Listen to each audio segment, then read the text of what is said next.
Today's podcast has been sponsored by Apricity. If you're trying to conceive, imagine a world where fertility care is free of stigma, full of support and tailored just for you. With Apricity Fertility, that world is closer than you think. Apricity's virtual fertility clinic makes care accessible and personal. From at-home diagnostic testing to virtual consultations and expert treatment like IVF and egg freezing, they're redefining fertility care. Plus, their success rates surpass the UK national average, giving you even more hope on your journey. With the Apricity app and your own personal advisor, you're supported every step of the way, 7 days a week. Apricity understands that building a family shouldn't mean putting your life on hold. Visit www.apricityfertility.com today. Apricity, fertility care for the modern woman. Hello and welcome to season 2 of Outspoken by Femme Health. We've all just been sitting around the table talking about how we start this podcast because it's been a while since we came on here and talked like we know what we're doing. Does anybody know what they're doing here? Yeah. I don't feel like it today. Yeah, well, shall we start with imposter syndrome then? Yes, because I think even when you get to a certain part of your career or your life, like even getting married, because you got married this year, didn't you, Sarah? I did, congratulations. Yeah. You still don't, it still feels like imposter, like, oh, what, you're married? You're so grown up. I know, I'm just someone's wife now. Yeah. I think this is my reluctancy to change my name still. Oh. I'm still holding on to my previous surname, but I am going to have to change it soon. Are you going to double barrow or? Definitely not with my name, no. I'm not sharing that on the podcast. Yeah, imposter syndrome is crazy really, because I still feel like 20 and like I'm someone's like mum now and boss and all these things, and it's crazy. There's a lot of titles. I think suddenly your life becomes a what are you as opposed to who are you. Like, yeah, that's a good analogy. Mom, you work, you're maybe a leader, you've got different responsibilities, you're a wife, but then actually do you focus on who you are as a person and what you want out of life. I've just turned 40, can you tell? Yeah, God, you're really reflecting on your life. Midlife crisis. You celebrated it well though. I think it went on for about a month. I think it's my Booger's birthday. I mean, I'm still going on holiday next year for my 40th, so I'm trying to spread it out over 6 months a year. Did you struggle with the concepts? Because some people do, don't they? Turning 40, did it bother you? It did a bit, but actually on the newsletter that's going out, and it goes out at the start of December, I talk about how somebody sort of changed my mindset on a little bit by just saying it's like a reset, as opposed to seeing it as like the end of something. It's the middle, so it's not the end of anything. And I think these days the way you approach life as you get older is different anyway, and I just sort of tried to see it as like an opportunity to reset, because like my kids are getting a bit older, so I can see the kind of the light at the end of the tunnel, which sounds really bad. Like I can see a bit more freedom, a bit more me time coming, and tried to focus on that. So, and I have had a lovely time, which has helped me to get over it. So I'm really dreading 41 at this point. Yeah, no birthday will live up to that now. No. I mean, some big things going on then with weddings and new decades, and let's talk business then. So, Femme, nearly 1 year old, absolutely crazy. Does it feel like 5 years to you? Yeah. I'm grey, that's why I've gone back blonde. It's been a wild year. Yeah. And on reflection of it as women in business, I don't think there's much that we didn't try. No. I think we were really experimental, Yeah, and I think, whilst our community is still quite small, our repeat customer, is so high. I think last time I checked, like 46% of our customers in year 1 are coming back. So we're doing something right. Yeah. And as you know, I read a lot about business and do things, and the biggest thing, the most important thing you can do is test stuff, rather than sitting around thinking like, will this work, and writing a big strategy. Like when you're a small business, not a lot to do, just try and see if it works. Try it first, if it works, then move on. Yeah. And I think we've definitely embraced that in 2024. A little bit less chaotic in 2025, hopefully. Yeah. And I think digitally, obviously, it is hard to connect with people. So knowing that we've got that return customer is actually a really nice feeling, because it makes me feel like we are connecting with people, and what we're doing is making a difference. Yeah, and I think as a wider business, we do a lot of business face to face, so you understand our customer and our relationship a lot better. And then now moving into the digital space, it is sort of, you rely on analytics, and you sort of lose that community, which has been so important for us, which is why we've rolled out so many free downloads. You did the survey this month, so it was great to hear people's feedback. Yeah, it was lovely to hear from people, and I think we'll build on that next year, sort of asking in lots of different ways from our community what they want, at events, online, in our newsletter, and if people do want to connect with this, they can obviously email us anytime and sort of share their thoughts on it. But I think next year is all about the event for us as well, isn't it? About building on our digital side and trying to tap into the groundswell of people thinking, actually, I want to be offline a little bit more, and kind of balancing that for our community, so you can get us online, but you can also come and see us in person as well. Yeah, I think it's interacting with the information out there on your terms a little bit more, rather than it's always thrust at you. You're always being told to follow this, do this, like this. Actually, I think one thing I'm going to focus on next year is make sure I'm just following the things that I really love and do actually bring me joy when I'm looking at them. It's not always about trying to make my house perfect or my life perfect. It's actually like, you follow a great quote, Swan, that you shared with me, and I really love that now when it pops up on my feed. So positive. Yeah. I think negativity on social media is a big thing, and I think one of the things we always said with Femme is to make it joyful, because a lot of what you see out there around women's health, there is a lot of bad informative stuff and bad things going on, but that can be a burden and a pressure in itself when you're just reading that all the time. So that's why we try and put a bit of joy into things. And I think that is why we're doing the offline piece as well, because to see people and speak to people in person, you can kind of communicate those positive things with people on a person-to-person basis, and which is easier than on social.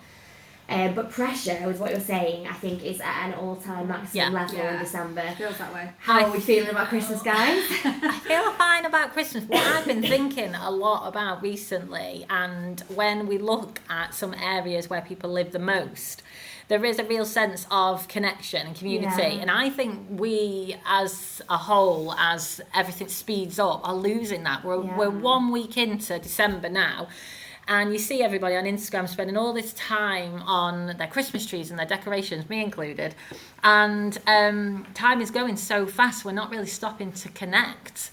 And that's why I'm really, really excited about doing the events, because we speed through life so quickly, and we're speaking to people through phones, and we're not having that real, like, just take for example, like someone said, you got to go out and meet a new friend. Like, would you want to do that? It's quite scary to me. Go and knock on your neighbour's door again. We don't do that anymore, and I think that Christmas, we're losing a little bit about what it's about. The magic. Well, nostalgia. if you think back to our favourite time, 90s Christmases, they were about that more so than they are now. I think it was about seeing your family you didn't see all the time, maybe. It was about spending more time at home with everyone. I don't feel like there was this focus on what everything looks like and what everybody thinks of your Christmas that there is now. And I think that's the magic of Christmas, and that's what we're losing. But I also think, like, now people are doing so much, and going back to all those labels we talked about, if you're like in business and it's your year end, or you're kind of doing stuff because you've got kids and you've got all these things coming in, it's like a burden of like the to-do list. It is. Got to get all the presents, got to get everything ready, got to do the Christmas Eve boxes, because that's the thing we do now. The elf, got to do the elf on the shelf. I mean, the best thing that's ever happened to me is my 11-year-old does it now. So I don't have to worry about it. He does it every night for our younger son. That's the best thing that's ever happened. But it is a list all the time. You've got to tick it off instead of thinking, oh, it's Christmas, let's enjoy it. Yeah, and let me just go back to nostalgia there. So I asked my mum at the weekend to go up to the loft, because they put all their Christmas decorations in the shed outside. And I said, please go up to the loft and find something from our childhood, because I know it's all up there, Christmas-wise. So she brought me a box on Tuesday, and I literally cried. It was these, I mean, if you saw them, you'd be like, what is that? These scary Santa candles, and then this sleigh. And in the sleigh were matchboxes that we'd wrapped every year and they're like, Mum worked out they were like 22 years old, so they look like presents, but they're matchboxes. And every sister that came round, I was like, look what I've got, and held the sleigh up, and they've all gone crazy, like, why does she get the sleigh? And I said to them, what worries me is that we're changing every year to the theme, you know, everyone's gone bow mad this year. So what, in 20 years, what would my daughter ask for out of the loft? Nothing, because every year it's changing. We're chucking everything away. And so I need to... And also the sense of handmade as well. Like, I remember vividly making paper chains on the floor for Christmas. Yes. And that's that connection again. Yeah. Because we were all sat around making the paper chains. We were like, remember that gummed paper? Yeah. And you used to cut it into strips, and then you licked it and it stuck. Yeah.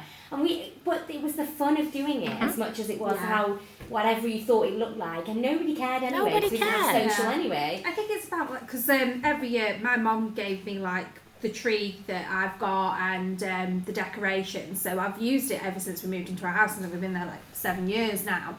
And just unboxing it every year and unwrapping memories. And to be honest, I've Smell. changed a lot of my decorations this year, and having this conversation has made me think, oh no, I've not put them out. Yeah. And You that need was to always do the it. connection. And it's that pressure, isn't it? You're like, oh, well, my home doesn't look like that home that I love on Instagram. But you have to And make it's your like, own as actually- well. You have to make your own traditions as well. You can't... It's important to take some bits, Bits but then of I it, also think yeah. you need to build your own. Yeah. But I think that's what you're saying. We're not building We're not building our own, we're because changing them yeah, on we're changing trends. them. Yeah. And I walked past that sleigh now the last 3 days, and I literally smile. It's in my hall, and last night my sister Nick Brown, she tried to steal it. So if you're listening, you try that again, and I'm going to tell Mum. Like the 90s all over again. Well, my house is in no way trend related for Christmas. My house, I'll try and get some photos social, it's a literal grotto. It's stuff everywhere. Because I just kind of like, just the more the merrier for The Christmas. more the merrier. I just think it's about the kids as much as it is about anything else. Like, we love having the Christmas decks up, but it matters to me what they think of it as well. Yeah. But my husband is an absolute maniac. He's OCD about our Christmas tree, so we have a separate tree that they decorate. That Yeah, can we be do that. completely chaotic. So we are trying to allow them some space to do mad stuff. I think that just comes round to then that social media is playing a big role in this. And, you know, very recently, I think in the last month, TikTok was banned in the US. And, you know, we talk more every day here at Femme about social detoxes. And I do wonder in the next 5 years what it's going to look like. Because my friend lives in Canada, and she went on a night out, and there were 5 girls, 22, 23, with disposable cameras. And she went up and asked them, and she was like, we're sick of it. And I do think they're going to boycott it, and then what does it look like, you know, for businesses? Yeah. It is a It'll real be about battle for us, connection. because we want to connect with the audience, people that are hopefully listening to this today. Like, we're trying to find a way to connect, because we can't do it person to person. But I always feel that pull to be on socials to see what the interaction is, and I really hate that. I hate that about actually some aspects of our relationship. We're both always so drawn to flicking through our phones and scrolling.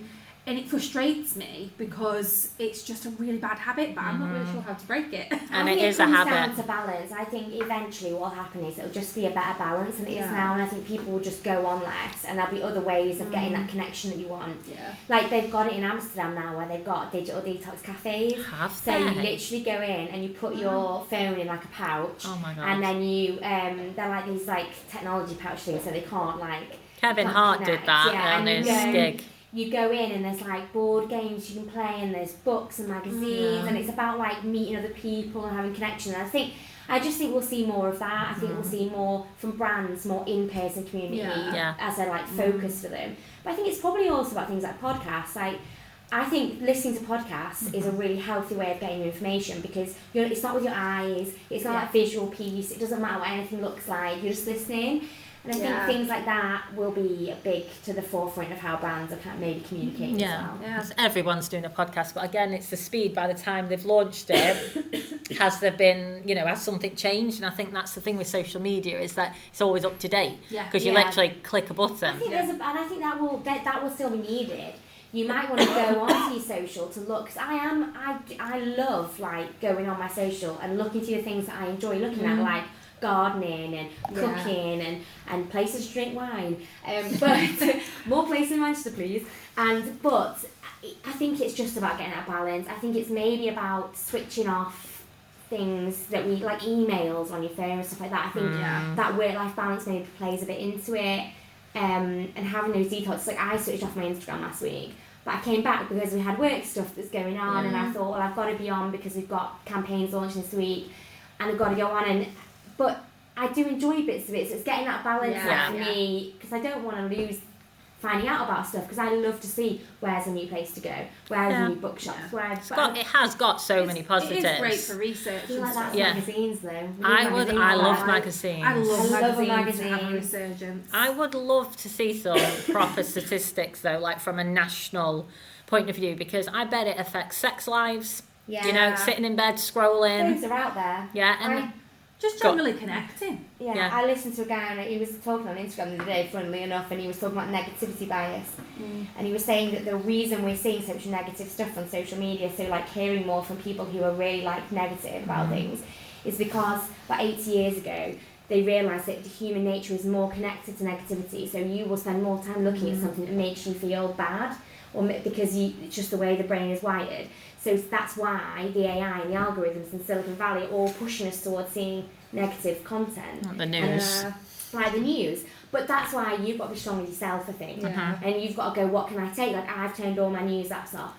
Don't have any anymore. Makes me feel better. I subscribe to a daily newsletter, and I go on the New York Times because it's America and I can imagine nothing bad is happening here. But it kind of gives me that politics bit that I want. So I think you've got to be strong with yourself. You've got to set your own boundaries and say, this is making me feel ill, why am I looking at this? And it does make you feel ill. It does. Yeah. Well, as we move through the podcast, shall we talk a little bit about 2025? Because it's going to be a really exciting year for Femme. And we've reflected a lot on how we were sort of portraying ourselves in the fertility industry. And so a lot that we've done in year one has been focused on fertility, because that's where our research and focus group took us. But we have now going to enter year two with something a little bit different, which is really exciting, and we've called it chapters. So we're going to have your menstrual cycle and your periods chapter, a fertility chapter, and then menopause, because being a woman is a journey, and it's not linear. And I'm really excited for people to see how we've sort of segmented products that can support you through different times of your life.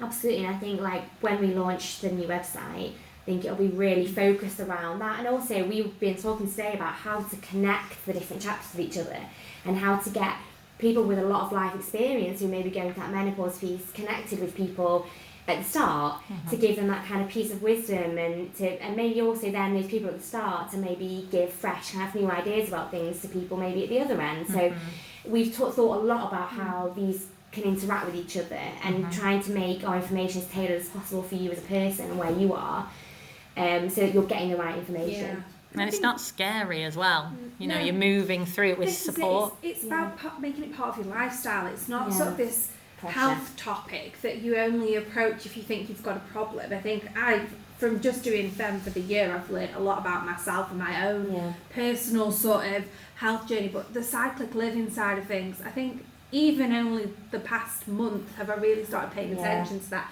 given how much content we probably do around it.